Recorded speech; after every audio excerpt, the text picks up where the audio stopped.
All right. I think we are ready to go. Je pense que nous sommes prêts à commencer. Alors, bonjour à tous ceux qui viennent de nous rejoindre. Cet après-midi, nous avons un webinaire BCity pour présenter les initiatives en faveur des pollinisateurs dans la ville de Mississauga, en Ontario. L'objectif de ces webinaires BCity Spotlight est de présenter les mesures prises par les municipalités du Canada, à travers le Canada pour protéger les pollinisateurs. Donc, si vous souhaitez écouter le webinaire en français, un dernier rappel, veuillez cliquer sur l'icône d'interprétation en bas de l'écran et sélectionner le français. Je rappelle que si vous souhaitez écouter ce webinaire en français, il suffit de cliquer sur l'icône d'interprétation en bas de votre écran et sélectionner le français.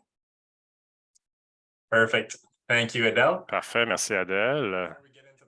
Donc, avant de commencer, je vais juste commencer avec une reconnaissance de ces territoires traditionnels.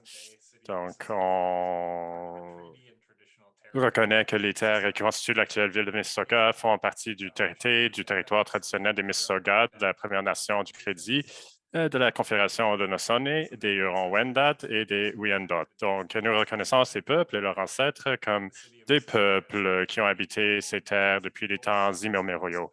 La ville de Mississauga abrite de nombreux peuples autochtones du monde entier. En tant que municipalité, la ville de Mississauga travaille activement à la réconciliation et en faisant face à leur passé et à leur présent, en offrant un espace aux peuples autochtones sur leur territoire, en reconnaissant et en faisant respecter leurs droits issus de traités et en souhaitant les peuples autochtones. La ville de Mississauga reconnaît officiellement les origines Anishinaabe de son nom et continue de faire de Mississauga un espace pour tous les peuples autochtones. Je sais que nous venons de partout au Canada et donc je vous invite à réfléchir sur la terre sur laquelle vous êtes assis. Donc, en tant que personne vivant sur ces terres, puissions-nous tous nous engager à aller de l'avant dans le partenariat, la collaboration et la réconciliation. Donc, aujourd'hui, nous sommes ravis d'accueillir deux conférenciers de Mississauga en Ontario qui feront part des initiatives de pollinisation de Mississauga menées par les organisations qui le représentent. Je les présenterai plus en détail dans un instant. Donc, Felicia Rosado travaille à la ville de Mississauga depuis 2020 dans la division des parcs, des forêts et de l'environnement. Elle est titulaire d'un baccalauréat en études de l'environnement, des ressources de l'Université de Waterloo et possède plus d'une décennie d'expérience dans le domaine de la restauration écologique. Avant de travailler à la ville, Felicia a été écologiste terrestre adjointe aux Jardins botaniques royaux, où elle a participé à divers projets de surveillance et de restauration, notamment des études sur la santé des forêts, des études sur les oiseaux nicheurs, la restauration des prairies à herbe haute, le reboisement, des activités de plantation par les bénévoles et l'élimination d'espèces envahissantes. Depuis qu'elle travaille pour la ville, elle a notamment dirigé des activités de plantation d'arbres, de distribution de plantes dans le cadre du programme 1 million d'arbres, mise en œuvre des projets de naturalisation avec des entrepreneurs, planifié et mise en œuvre des travaux de restauration dans les zones naturelles, des parcs de la ville et facilité les récents brûlages contrôlés au Jack Darling Memorial Park et à Lorne Park Prairie. Elle est actuellement coordonnatrice intérimaire du patrimoine naturel et participe au processus d'examen des plans pour les demandes d'aménagement susceptibles d'avoir un impact sur le système de patrimoine naturel de la ville. Jen McWright est la fondatrice de Blooming Boulevard, artiste visuel et photographe professionnel, titulaire de baccalauréat en beaux-arts. Elle a enseigné les arts visuels pendant 21 ans à Etobicoke School of the Arts, directrice fondatrice d'ArtSpace et conseillère en programme pour l'Ontario College of Art and Design et le Sheridan College. Jeanne est maître jardinier à Mississauga et détient un diplôme en horticulture de l'Université de Guelph. Elle se concentre sur la conservation et la biodiversité et se spécialise dans la propagation de plantes indigènes, restauration d'habitats et l'aménagement paysager naturalisé. Elle a reçu 2 prix de mérite et un prix de sensibilisation à l'environnement de l'Office de protection de la nature de Credit Valley. En 2015, a été à l'origine d'un aménagement un amendement au règlement municipal sur les empiètements de Mississauga. Elle est les défenseurs aussi. Donc, voilà pour notre introduction. Si vous avez des questions, veuillez les mettre dans la section questions et réponses. Et donc, on va essayer de répondre à toutes ces questions à la fin. Et donc, cela dit, donc, je vais tourner la parole à Felicia pour lancer sa présentation. Je vais partager mon écran.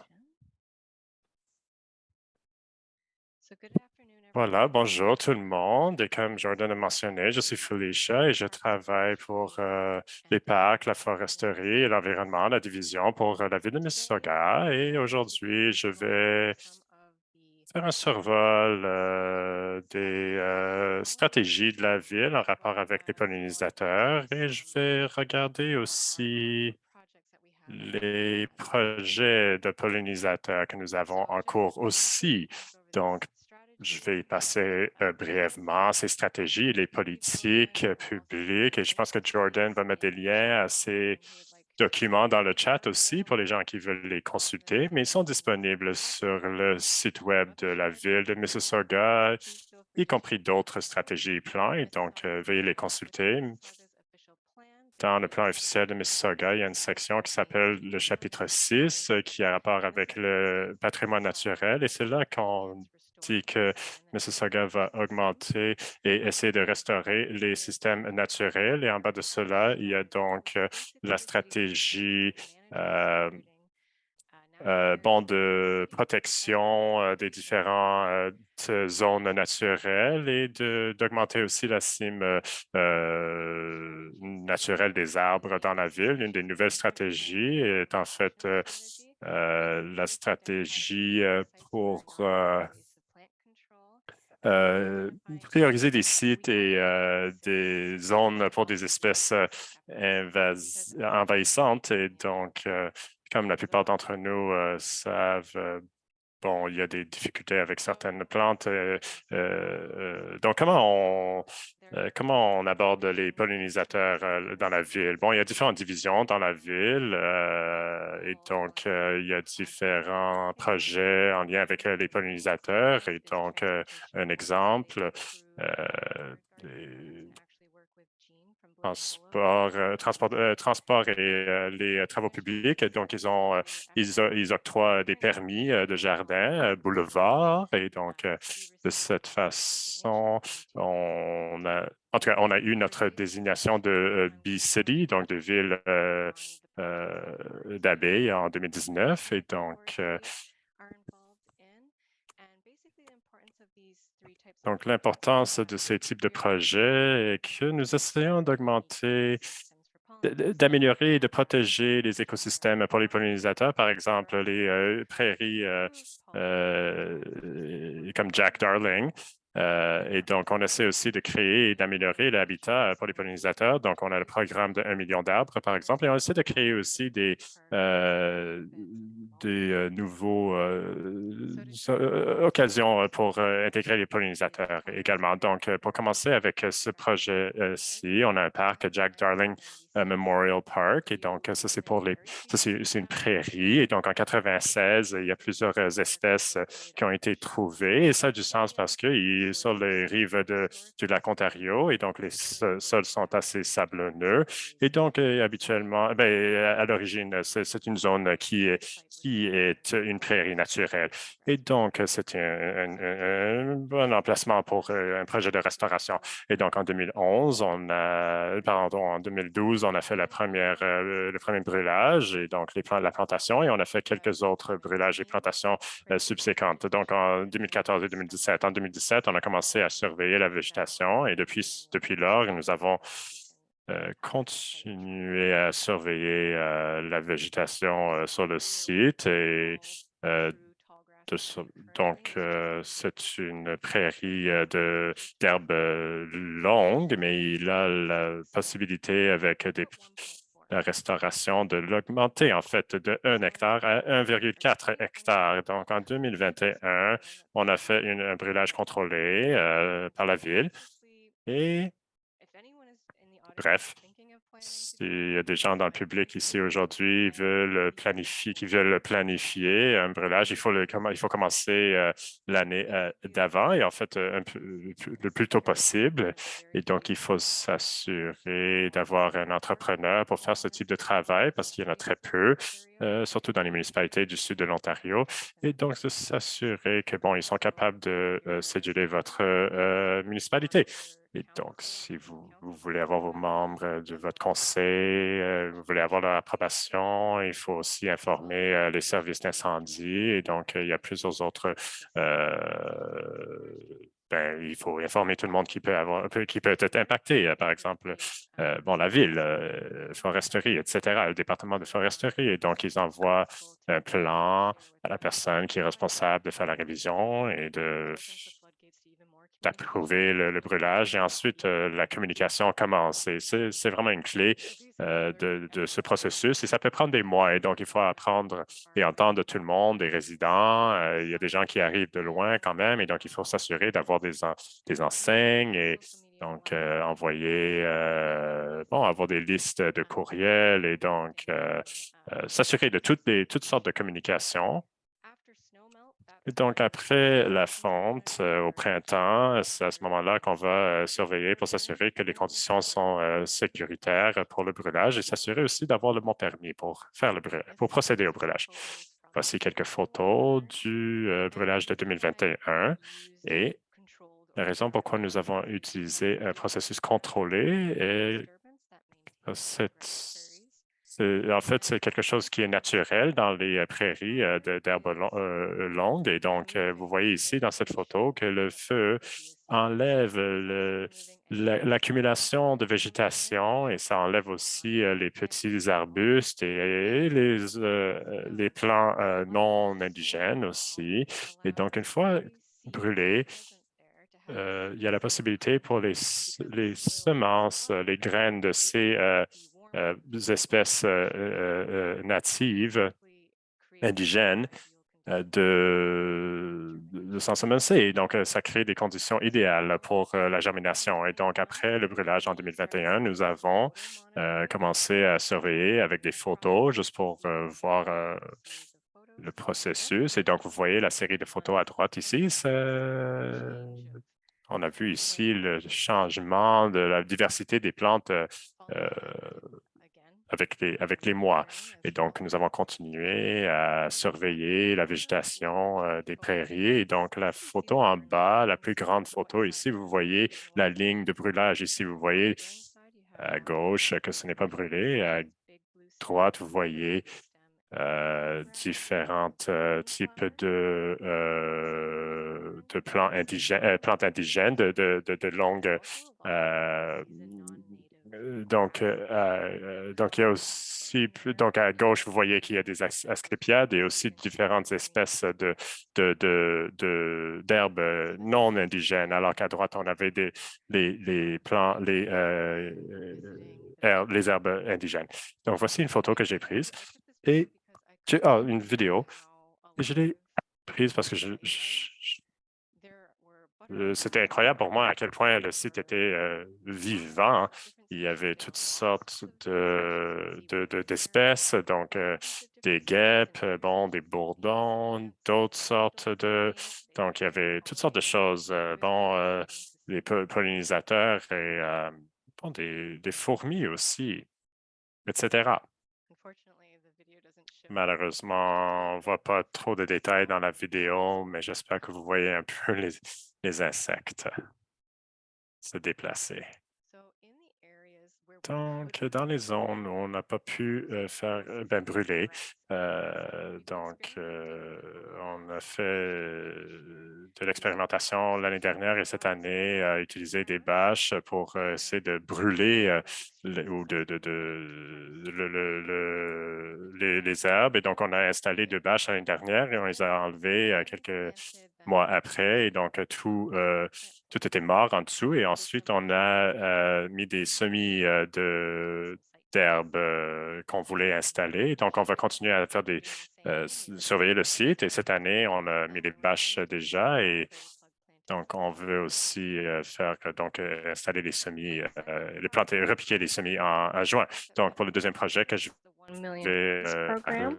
parler, qui This est au program bénéfice des officially kicked off in 20 millions d'arbres, et ce programme a été lancé officiellement en 2013.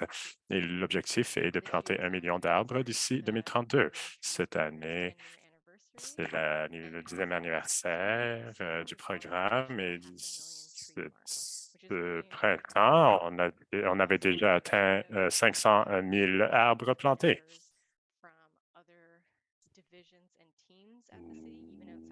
Donc, on considère les arbres qui sont plantés par d'autres divisions, et on a aussi des entrepreneurs qui plantent des arbres, et donc tout cela est compté. Donc, la région de Peel et d'autres partenaires et les autorités de conservation, et donc c'est quand même assez grand et robuste comme programme. Étant donné cela, je vais parler uniquement des aspects que notre équipe, sur lesquels notre équipe se concentre, qui sont les plantations par les bénévoles et le don de plantes.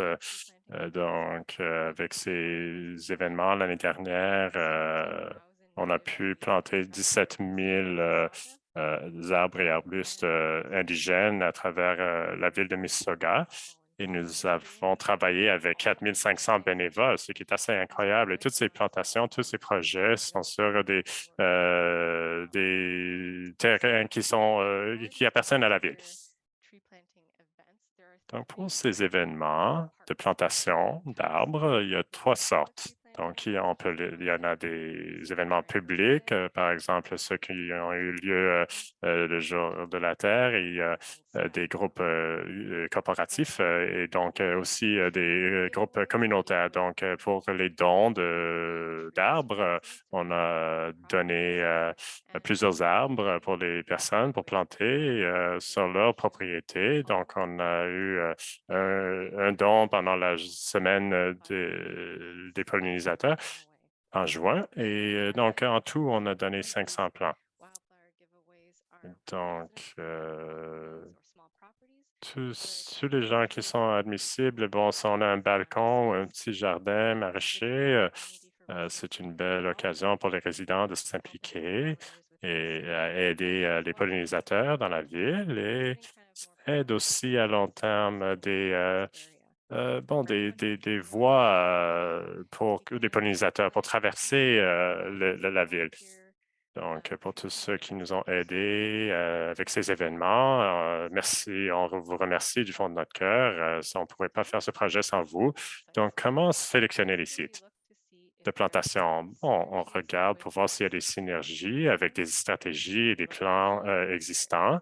Et on aime regarder la proximité au système naturel. Et donc, est-ce qu'il y a des cours d'eau, par exemple? Et donc, s'il y en a, bon, ça peut être un type de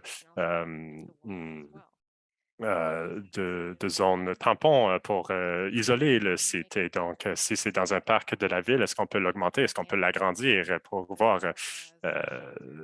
pour les intégrer? Et bon, on veut aussi offrir des abris et des zones pour les pollinisateurs. Parfois, on reçoit aussi des demandes, soit du personnel interne, des gens de notre équipe, bon, des autorités de conservation vont nous mentionner que bon, les plantations seraient bénéfiques. Parfois, des conseillers municipaux vont nous dire bon, ben, on peut planter dans un parc spécifique, et les résidents aussi. Donc, on prend tout cela en considération, et cela nous offre un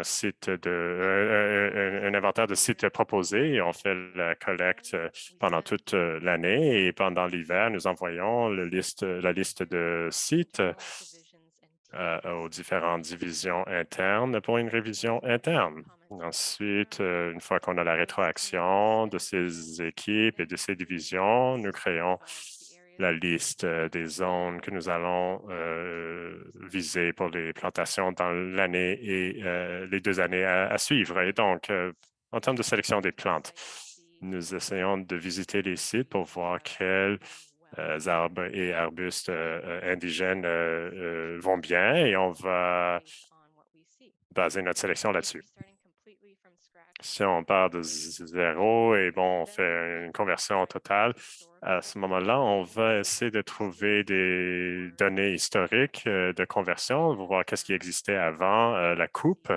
Et donc, on essaie de voir aussi s'il y a des forêts qui restent et donc quelles espèces sont indigènes à ces zones-là aussi. On essaie d'incorporer plus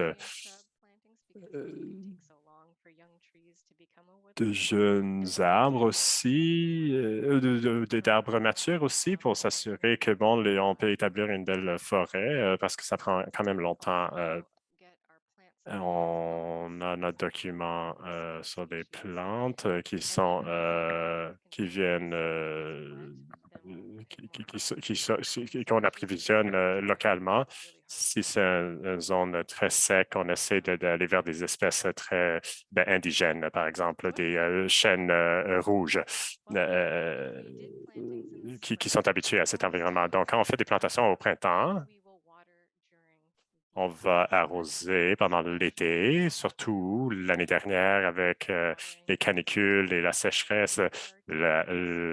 C'était une priorité pour notre équipe. Et donc, on va faire des inspections des sites l'année d'après.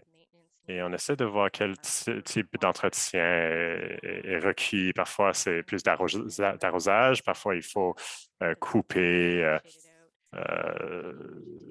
parce qu'il y a beaucoup de compétition entre les différentes espèces et donc il y a trop de cimes, par exemple. Et donc, parfois, si c'est une plantation qu'on a fait 5, 6, 7 ans, bon, on va faire différentes choses. On va aussi vérifier s'il y a des espèces envahissantes qui arrivent sur ces sites. Et s'il y a une population assez petite et c'est faisable, on va les enlever à la main.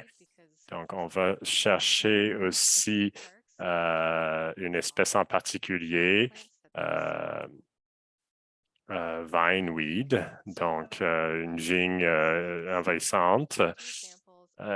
Donc, voici deux exemples de comment ce projet de 1 million d'arbres a créé plus d'habitat pour les pollinisateurs et a augmenté la couverture de cimes. Et donc, il y a des centaines de plantations dans des centaines de parcs. Alors, c'est vraiment un petit aperçu ici, mais vous voyez ici, à Mississauga Valley, il y avait, donc on a augmenté le boisé qui existait. Et donc, à Ashwood Park, en bas, on voit qu'en 2014, il y avait quelques arbres dans le parc et après la plantation de naturalisation, il y a un petit boisier maintenant qui s'est installé.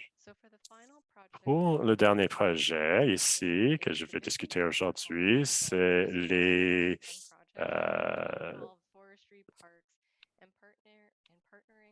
et donc, c'est un projet qu'on a fait avec Blooming Boulevards et on a installé des planches surélevées pour les pollinisateurs dans Victory Park. Et donc, c'est à Moulton, on peut aller visiter. N'importe qui peut aller visiter. Et donc, on avait Jean comme partenaire de Blooming Boulevards parce que je n'avais aucune idée, en fait, comment concevoir ou bâtir ces planches. Et donc, on a préparé un plan et on a essayé de faire une analyse pour voir où aller chercher le sol, la terre pour un tel projet et quelles espèces de plantes il y avait. Donc, les bénévoles de Blooming Boulevard ont aidé aussi avec l'emplacement des différentes plantes à travers le site. Et donc, Blooming Boulevard, plus tard dans l'année, est venu pour nous aider à ensemencer ces planches. Ils ont donné des recommandations aussi sur comment protéger les espèces pendant l'hiver. Et donc, je suis allé chercher des toiles pour placer par terre, pour les protéger, un genre de géotextile. Donc, dans ces planches élevées, il y a des enseignes qui ont été construites par notre personnel aussi. Donc, il y a 3 panneaux avec des informations pour la communauté locale, pour des visiteurs. Donc, un panneau parle des espèces et bon, de qu'est-ce qu'un jardin de pollinisateurs et quelle est l'utilité. Et le deuxième panneau met en vedette quelques plantes qui devraient s'y trouver et vous donne un peu plus d'informations sur ces espèces. Et le dernier panneau parle des pollinisateurs et comment on peut les aider. Sur ces panneaux, on reconnaît la désignation de Mississauga en tant que Bee-City, ville d'abeilles, et on salue aussi nos bailleurs de fonds. Et donc, l'année dernière, au début, en mai, on a enlevé le géotextile et on a arrosé quelques fois pendant l'été. Une fois qu'on pouvait différencier entre les plantes et s'assurer qu'on n'était pas en train d'enlever les plantations, on ne se trompait pas pour enlever les mauvaises herbes. Et après le désherbage, bon, il y avait comme des écarts dans les planches et donc la division des parcs de la ville est venue planter à nouveau. Donc, on était très reconnaissants qu'ils nous aident avec cela. Pour cette année, nous allons continuer à vérifier les planches. On va continuer à faire de l'entretien et de l'arrosage. Voici quelques photos des planches avant les plantations. Je ne suis pas retourné depuis les plantations cette année et vous voyez aussi l'enseigne. Sur cela, je vais vous laisser quelques photos de Jack Darling Prairie et 3 espèces de guêpes ici. Donc, mes informations, mes coordonnées sont à l'écran. Donc, s'il y a quelqu'un qui veut me contacter pour discuter davantage de ce que j'ai présenté aujourd'hui, n'hésitez pas et je vous remercie d'avoir écouté. Je vais passer la parole maintenant à Jean.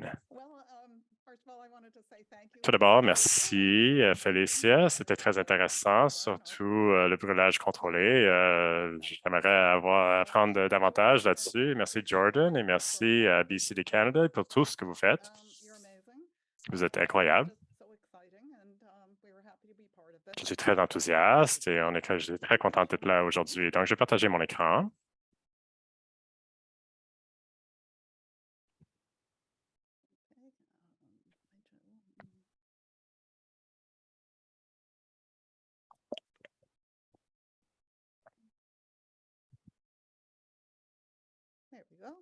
Voilà. Donc, je suis fondatrice et présidente de Blooming Boulevard. Et comme Jordan a mentionné, c'est une OBNL en Ontario. On a un conseil d'administration. J'espère que tout le monde le voit. Je pensais qu'on était supposé être en plein écran ici. OK, voilà. Donc, je voudrais vous parler un peu de notre organisation et de notre mission. Donc,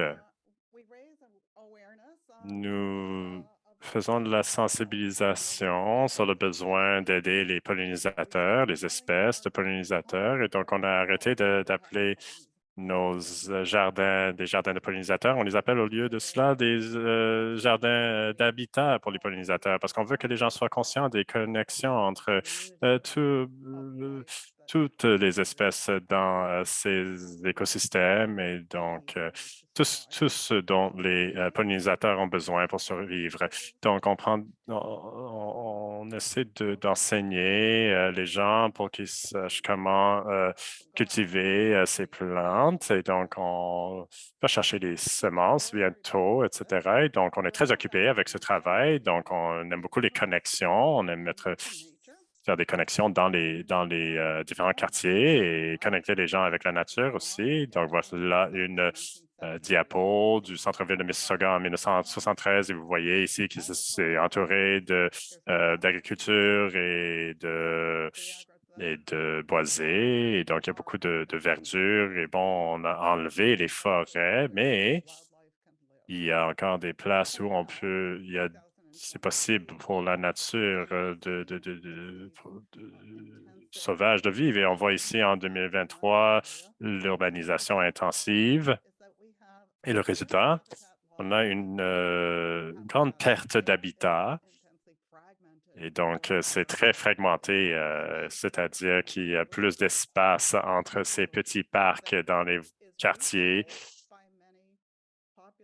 Et donc, c'est difficile pour les pollinisateurs et nos abeilles indigènes à se déplacer entre ces différentes tasses. Donc, on a 300 pollinisateurs autochtones et donc, ils peuvent voler entre 100 à 300 mètres. Et donc, il y a une plus grande distance entre ces parcs que cela. Et donc, ils sont isolés. Donc, vous voyez ici des plus grandes zones de verdure. Riverview Park, par exemple, ici, qui suit la trajectoire de la rivière. Et donc, il y a beaucoup de zones vertes ici, bien sûr, mais il y a beaucoup d'habitats naturels. Mais bon, on ne peut pas arriver, par exemple, dans Jack Donald Park, ici à droite, ils ne peuvent pas s'y rendre. Donc, s'il y a stress environnemental ou une maladie, les populations sont faibles parce qu'on perd la capacité, en fait, de résister à ces stress. Et donc, on les perd et ils meurent. Et donc, c'est ce qu'on essaie d'aborder. Donc, on essaie d'établir des voies, un réseau de voies pour que les insectes et d'autres espèces sauvages puissent naviguer et bouger d'une zone à une autre zone, d'une zone à l'autre. Donc, l'importance de ce réseau est que il fournit aux animaux tous leurs besoins, la protection l'hiver, bon, les choses pour leur nid. Donc, ils ont tout ce qu'il leur faut pour survivre. Et donc, voilà, il faut utiliser des plantes indigènes. Et donc, la durabilité n'a plus rapport avec éviter les torts. C'est d'essayer de faire du bien. Et donc, comment on fait cela? Bon, on installe des jardins et donc on a du financement de la ville de Mississauga et donc on a une bourse cette année de la ville et je vais vous en parler davantage. Et donc, on a des bénévoles qui font pousser, qui cultivent ces espèces et on les reçoit de la ville habituellement. Et donc, comme j'ai mentionné, la connexion est très importante pour nous et un aspect important de notre connexion est de faire du rayonnement. Et donc, on a des kiosques dans des espaces publics et chaque fois on essaie de répondre à chaque invitation qui nous est octroyée. Donc, on essaie d'inscrire les gens et de passer la parole. Et donc, on fait des ventes de plantes aussi parfois. Et donc, on essaie de connecter on connecte avec notre communauté plus large de différentes façons. Et un de nos plus grands bailleurs de fonds est AgBlock. Et on fait une vente de 2000 plantes habituellement et c'est très populaire. Il y a des gens qui viennent de partout pour acheter ces plantes. Et donc, on connecte avec les organisations locales et voilà, Acer, par exemple, qui est une organisation de plantation d'arbres ici à Mississauga. Et donc, ils nous aident, ils travaillent de pair avec la ville. Encore une fois, avec le projet de 1 million d'arbres et plusieurs autres projets qui sont financés par la province, différentes initiatives. Donc, voici le projet Carrefour, Crossroads.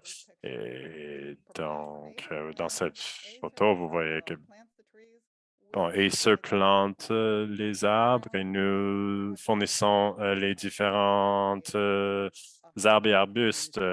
Et donc, on ne fait pas que planter, on essaie de créer un habitat et un écosystème. Et donc, il y a EcoSource aussi, qui est une organisation d'agriculture urbaine. Et donc, si on essaie d'établir des nouveaux jardins communautaires et on aide à rénover et agrandir des jardins pollinisateurs existants. Donc, voici, ce sont des pollinisateurs qui augmentent la production des aliments de façon importante. Et donc, on veut s'assurer que les gens qui cultivent des aliments comprennent le rôle des pollinisateurs indigènes, le rôle qu'ils jouent dans ces jardins. Donc, on connecte avec notre ville de plusieurs façons différentes. On travaille avec la division de parcs et foresterie pour s'assurer de fournir des plantes.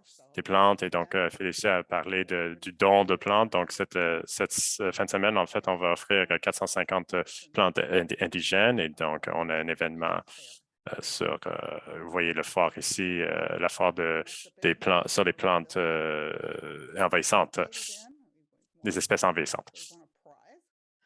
Donc, on a gagné un prix, en fait, avec notre histoire sur nos jardins et comment ils rendent notre organisation résiliente au changement climatique. Et donc, cette année, on a reçu aussi une bourse de Trillium Foundation. Donc, on a dû embaucher deux groupes de consultation pour faire une étude de faisabilité. Donc, on a une serre municipale aussi. C'est quelque chose qu'on pense qu'on a besoin et notre ville aussi. Donc, pour agrandir, notre production de plantes pour des projets de plus en plus ambitieux. Et donc, une autre façon de se connecter et créer des liens. On veut s'assurer que les gens comprennent qu'est-ce qu'ils font. Et donc, c'est un point de motivation pour les gens. Et donc, voici où la magie arrive. On ne veut pas parler aux gens, on veut parler avec eux. Et donc, je ne peux pas accentuer assez à quel point c'est important. Et donc, je suis la personne qui mène les ateliers. Surtout pendant la COVID, on est devenu on est devenu super agile à utiliser Zoom. Et voilà, j'ai fini par faire 30 présentations virtuelles et maintenant, nous faisons les présentations éducatives en personne aussi. Donc, sont animés par Blooming Boulevards et plusieurs autres groupes aussi à travers le pays. Et donc, on a des gens, donc 300 à 500 personnes qui s'inscrivent par atelier en moyenne. Et c'est des gens qui sont partout au monde. Et donc, on essaie de mettre l'accent sur plusieurs sujets différents et des choses spécifiques qui aident à engager ces participants. Et donc, on a un chat très actif avec des questions et donc des gens qui répondent. Et donc, les gens qui m'envoient des courriels par après aussi pour que je puisse Et donc, si vous écoutez aujourd'hui et vous avez des questions auxquelles vous ne recevez pas de réponse aujourd'hui, ben, vous pouvez me contacter et je peux vous revenir. Donc, on fait de la recherche et on présente du contenu scientifique. Donc, ça, c'est très important pour nos présentations. Et sur notre site Web, nous avons plusieurs choses gratuites et on peut faire un suivi avec vos questions, comme j'ai mentionné. Donc, voici quelques sujets typiques. Et donc, vous voyez un peu les pamphlets et les différents contenus éducatifs ici. Et donc, on a évidemment une infolettre mensuelle. Donc, on a toutes sortes de communications et donc l'apprentissage et l'enseignement. Donc, voici on est partout en Amérique du Nord, mais on est concentré un peu dans l'Est, mais on va jusque dans le Nord, dans les territoires du Nord-Ouest et jusqu'en bas, jusqu'en Floride, dans le sud de la Californie. Et donc, on a aussi maintenant des gens qui assistent à nos webinaires et nos présentations de l'Inde, de l'Australie, un peu partout dans le monde. Et donc, quand une personne tire sur une chose dans la nature, il voit qu'il est attaché au reste du monde. Donc, ce qui part notre programme de jardin, c'est la collecte de semences. Et donc, il n'y a rien de mieux que les graines. Et bon, ça peut paraître un peu simple, mais vous voyez ces petites semences et vous pouvez imaginer qu'est-ce qu'elle va devenir. Et donc, c'est très intéressant.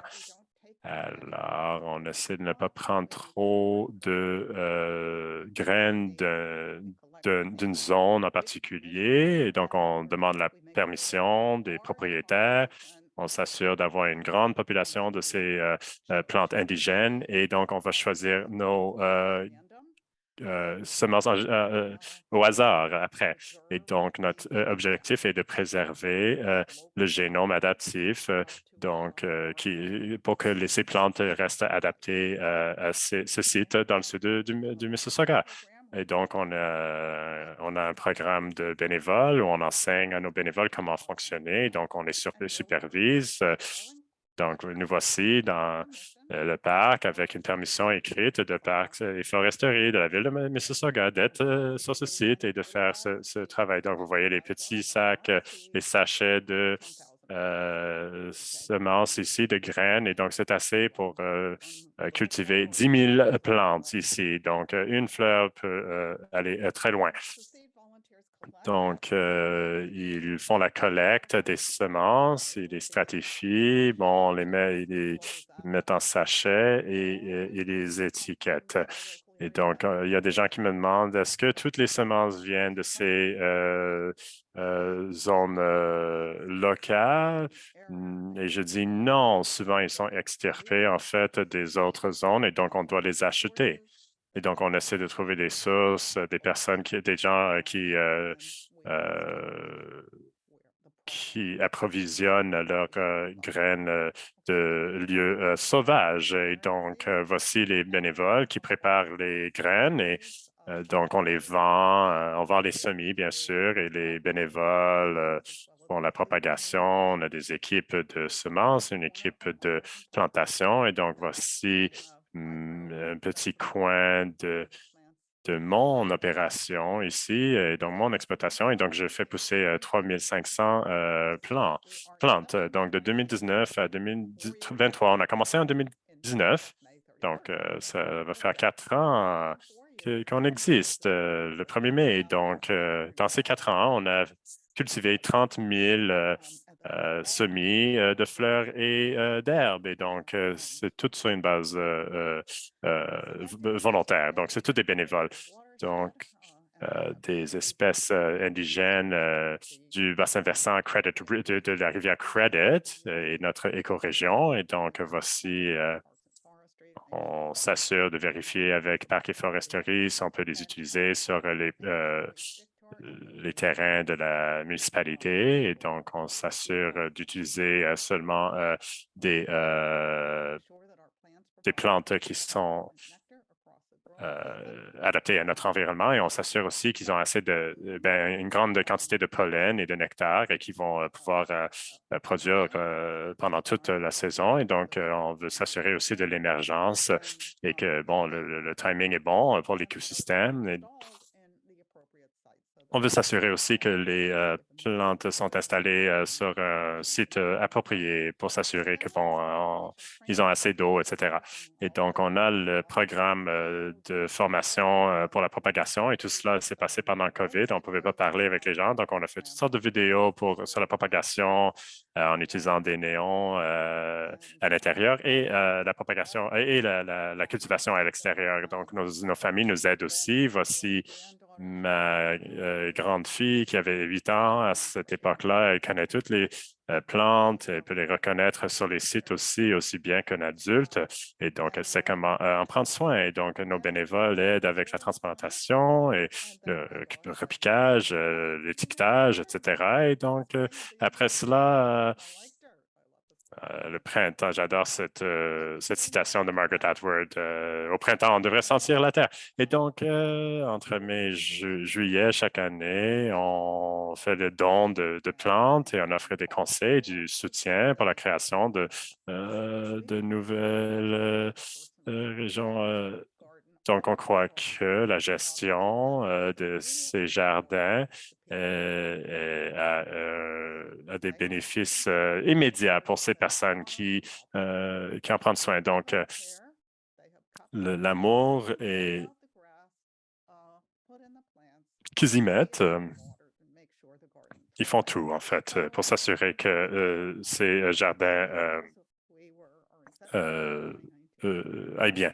Et donc, 2019, nous avons commencé. On avait juste 13 jardins cette année-là. En 2020, on avait 52.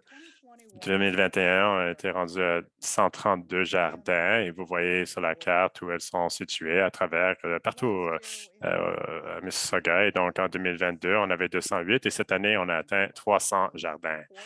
Donc, voilà, en 4 ans, 300 jardins, imaginez. Donc, on croit que ce n'est pas assez. On ne peut pas juste s'auto-féliciter. En fait, il y a tellement plus qu'on veut faire. Et donc, voilà où la serre municipale peut être très utile. Donc, si on peut produire plus de plantes, on pourrait établir plus de plantes et faire plus de travail. Donc, on aide à établir des pôles de jardins boulevards. Et donc, vous voyez ici un résident. Et donc, on va faire un site, une visite du site. Et donc, ici, c'est Mississauga, Britannia Road. Et donc, c'est un grand boulevard. Et donc, il y a une école publique, une école secondaire qui est en face. Et donc, il y a un parc de chaque bord. Et donc, les parcs sont trop loin l'un de l'autre, plus de 100 mètres. Et donc, voici une avenue parfaite, en fait, pour établir un jardin. Donc, cette famille fait la demande pour un jardin. On est allé sur le site et toute la famille s'est présentée pour repiquer des plantes. Et donc, les voisins sont venus aussi ils étaient curieux, ils voulaient poser des questions. Et voici ce à quoi le jardin avait l'air à la fin de l'année. Donc, il y a eu plusieurs fleurs et il y a eu plusieurs pollinisateurs sur le site et les voisins sont venus voir. Et donc, il y avait des gens qui étaient très curieux et il y a d'autres personnes qui se sont inscrites. Et donc, voici ce à quoi ça avait l'air la deuxième année. Donc, en 2023, sur ce boulevard, on a 8 jardins sur cette avenue. Et donc, les amis et la famille ont fait la demande aussi. Donc, c'est comme lancer, il y a un effet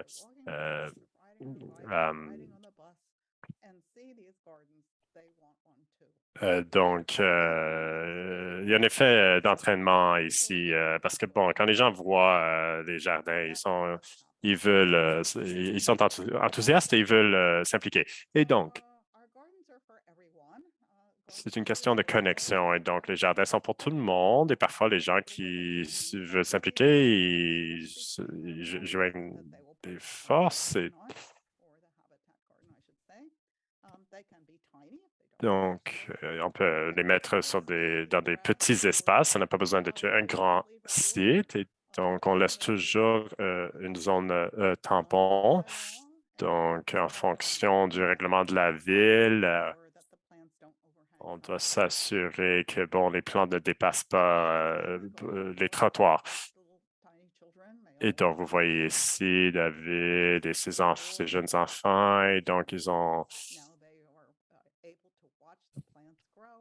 donc, vous voyez, donc ils sont capables de regarder maintenant les plantes grandir et voir vraiment la grandeur de la nature devant eux.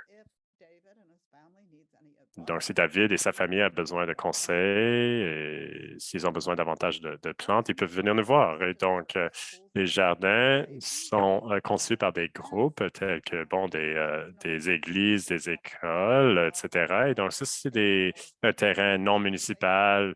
On fait une collecte de fonds parce qu'ils doivent payer un petit prix pour les plantes, mais on peut leur donner une conception de planches. Et donc, toute la liste de plantes aussi. Et donc, on leur donne toutes les informations pour s'assurer qu'ils réussissent. Et donc, voici une église, une partie du terrain était sur le terrain municipal et donc on devait aller chercher un permis pour ce projet-là. Et donc, on travaille dans les parcs aussi. Et donc, voici le résultat. Donc, ça, c'était en 2019, notre première année. Donc, c'est arrivé à l'automne. On avait une petite bourse, on a octroyé une petite bourse. Et donc, on avait des bénévoles qui ont aidé à construire ces planches élevées. Et donc,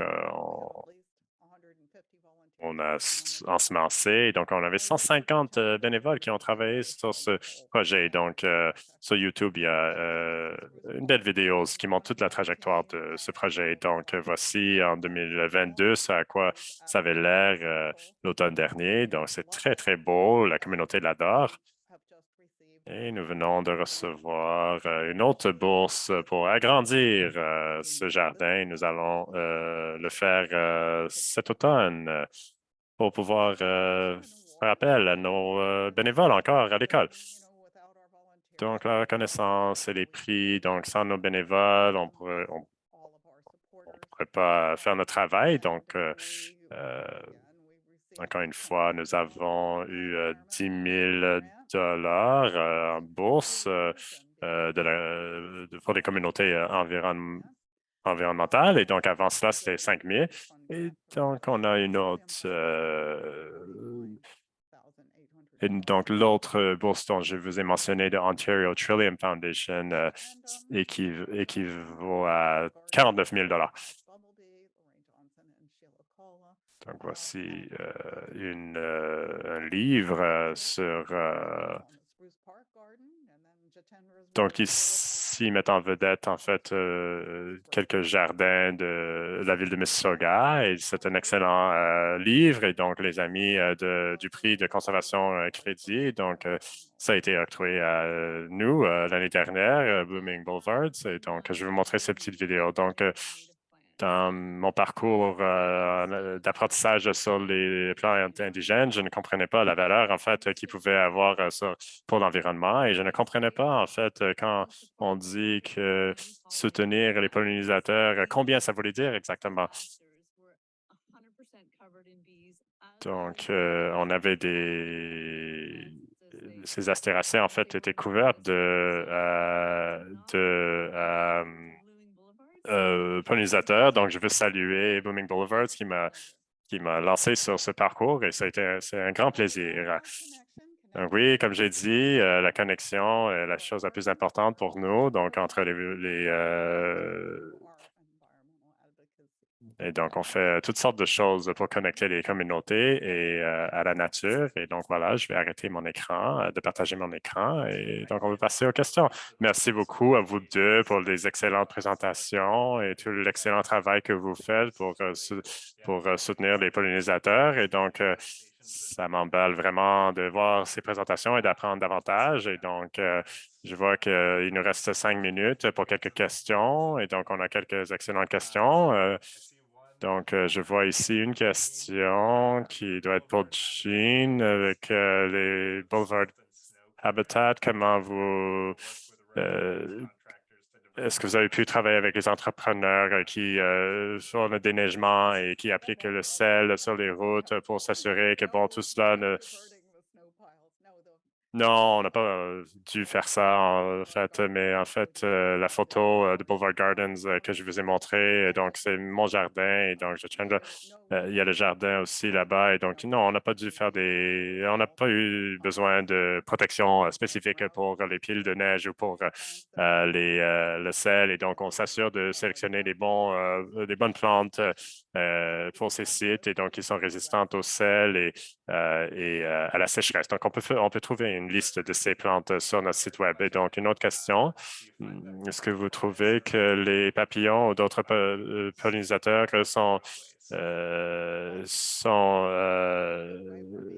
entrent en collision avec les véhicules?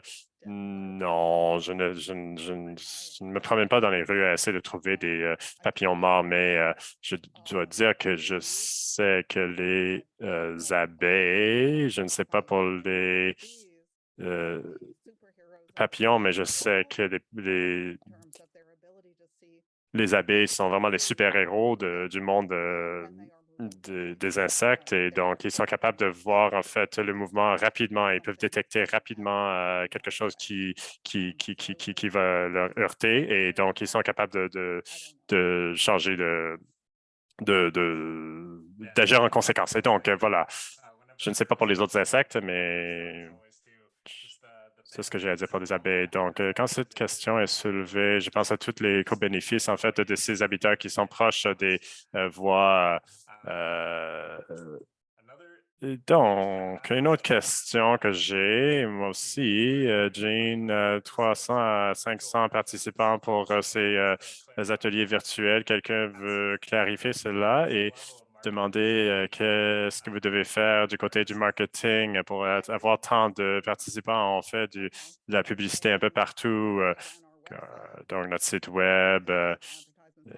Beaucoup de publicité là-dessus. Bon, Master Gardener, ce site-là. Donc, on a beaucoup on fait beaucoup de publicité sur les réseaux sociaux aussi. C'est notre 4e année, comme j'ai mentionné. Donc, on a une certaine clientèle maintenant. On est sur Facebook, dans différents groupes sur Facebook et les gens partagent cela beaucoup aussi. Donc, voilà. Une autre question. Avez-vous des suggestions sur comment on peut agrandir la conscientisation, en fait, sur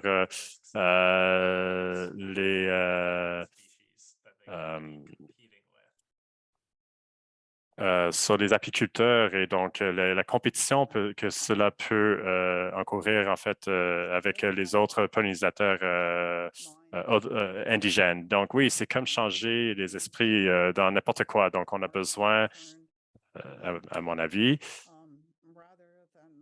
au lieu de poser des menaces, vous devez s'assurer que les gens comprennent les bénéfices et les avantages des espèces indigènes et donc comment ça se compare, par exemple, avec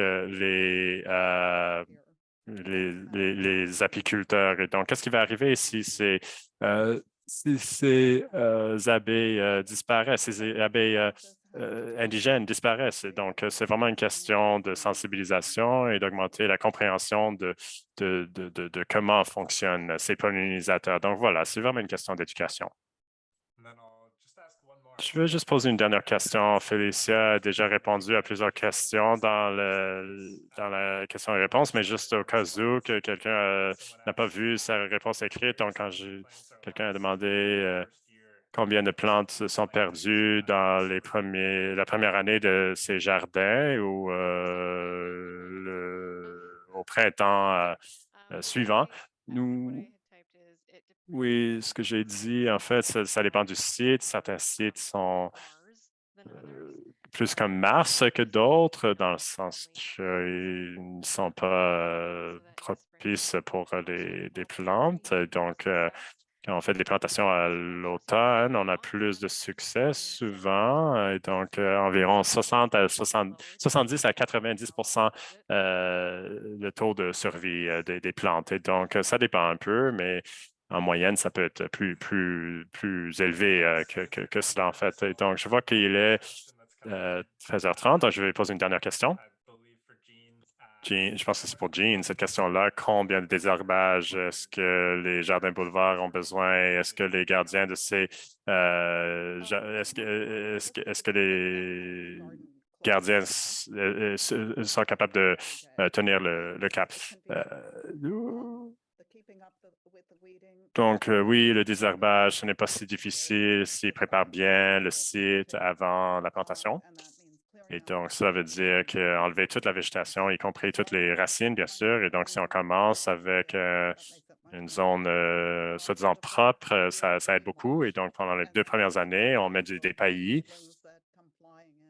Et donc, on essaie d'éliminer aussi les mauvaises herbes qui arrivent. Et une autre stratégie importante quand on essaie d'installer des plantes, c'est de les planter sur un centre de 1 pied, donc 30 centimètres. Donc, vraiment, on veut une plantation dense et donc on veut leur permettre de cette façon, après leur première ou deuxième année, on veut s'assurer que bon, les graines peuvent tomber et qui créent des bébés. Donc,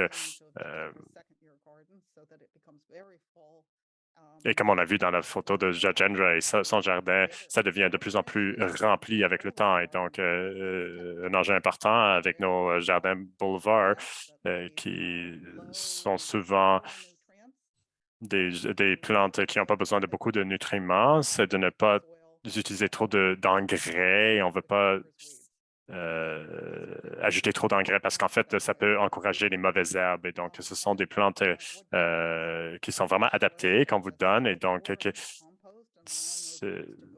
C'est plus une question de laisser les racines descendre qui va mener à la réussite. Et donc, si on fait des amendements du sol dans le 3 à 6 pouces en haut, donc les 10 cm ou du 10 à 20 cm en surface, ça aide plus les mauvaises herbes que les plantes indigènes. Donc, ça, ce sont toutes des stratégies qu'on essaie de donner aux gens. Donc, je vois qu'il y a quelques autres questions qui sont arrivées entre-temps, mais nous avons dépassé de quelques minutes. Donc, j'encourage tout le monde, si vous avez des questions, d'envoyer un courriel.